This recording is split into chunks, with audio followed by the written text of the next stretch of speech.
നമസ്കാരം. ഇന്നത്തെ റീഡിങ്ങിൽ നിങ്ങളുടെ ഏതെങ്കിലും 2 ചോദ്യം നിങ്ങൾ ഒരുപാട് കാലമായി അന്വേഷിക്കുന്ന ഒരു ചോദ്യമായിരിക്കാം. അത് നിങ്ങൾ മനസ്സിൽ ഓർക്കുക. ഇവിടെ 2 കാർഡുകൾ എടുക്കുന്നതാണ്. അത് നിങ്ങൾക്ക് ഉള്ള മറുപടികളായിരിക്കും. അപ്പോൾ ഓരോ ചോദ്യങ്ങളായിട്ട് മനസ്സിലേക്ക് കൊണ്ടുവരിക.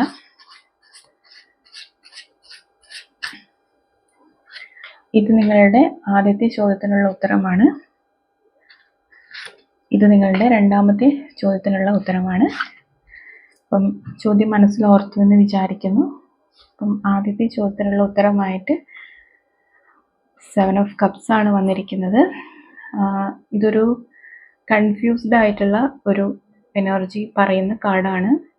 നിങ്ങൾ സ്റ്റിൽ കൺഫ്യൂസ്ഡ് ആണ് എന്നുള്ള കാര്യമാണ്. നിങ്ങളുടെ ചോദ്യം ഒന്നെങ്കിൽ നിങ്ങൾക്ക് ജീവിതത്തിൽ അല്ലെങ്കിൽ നിങ്ങളുടെ ഒരു ലൈഫിൽ വേണ്ടാത്തതോ ആയ കാര്യമായിരിക്കാം. നിങ്ങൾ അതിലൊരു ക്ലാരിറ്റി എടുക്കുക, അല്ലെങ്കിൽ നിങ്ങൾക്ക് അതിലൊരു ക്ലാരിറ്റി ഉണ്ടാവുക എന്നുള്ള ഒരു മെസ്സേജാണ് അവിടെ നിന്ന് വരുന്നത്. അതൊരു പ്രോബബിളി അതൊരു നോയാണ് നിങ്ങളുടെ ഉള്ളിലുള്ളത്.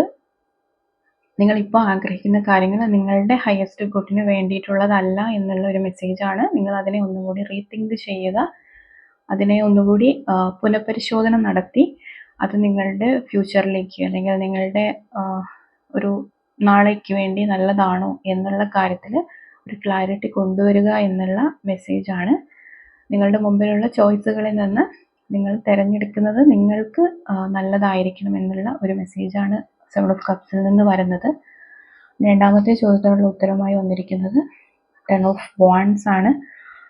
ഇതൊരു പോസിറ്റീവായിട്ടുള്ള കാര്യം തന്നെയാണ്. എന്നാൽ നിങ്ങൾ കുറച്ച് ഹാർഡ് വർക്ക് ചെയ്യേണ്ടി വരും എന്നുള്ള ഒരു എനർജിയാണ്. നിങ്ങൾക്ക് ഹാർഡ് വർക്ക് ചെയ്യുമ്പോൾ അതിനുള്ള റിസൾട്ട് നിങ്ങൾക്ക് തീർച്ചയായും ലഭിക്കുമെന്നുള്ളൊരു മെസ്സേജാണ് ഈ ഒരു 10 ഓഫ് വാൻഡ്സിൽ നിന്ന് വരുന്നത്. നിങ്ങൾ ഒരിക്കലും അല്ലെങ്കിൽ നിങ്ങൾ വിട്ട് കളയേണ്ട ഒരു കാര്യമല്ല.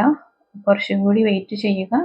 നിങ്ങൾക്ക് കുറച്ച് സ്ട്രഗിളിങ് പീരീഡ് ആയിട്ടുള്ള ഒരു സമയമാണ്. അപ്പം അതിനും ഒരു പോസിറ്റീവായിട്ടുള്ള റിസൾട്ട് നിങ്ങൾക്ക് ലഭിക്കും. നിങ്ങളുടെ ഹാർഡ് വർക്ക് തീർച്ചയായിട്ടും നിങ്ങൾക്ക് ലഭിക്കുമെന്നുള്ള ഒരു മെസ്സേജാണ് ഇതിൽ നിന്ന് വരുന്നത്. നിങ്ങൾക്കിത് റെസനേറ്റ് ആകുന്നുവെങ്കിൽ നിങ്ങൾ ക്ലെയിം ചെയ്യുക.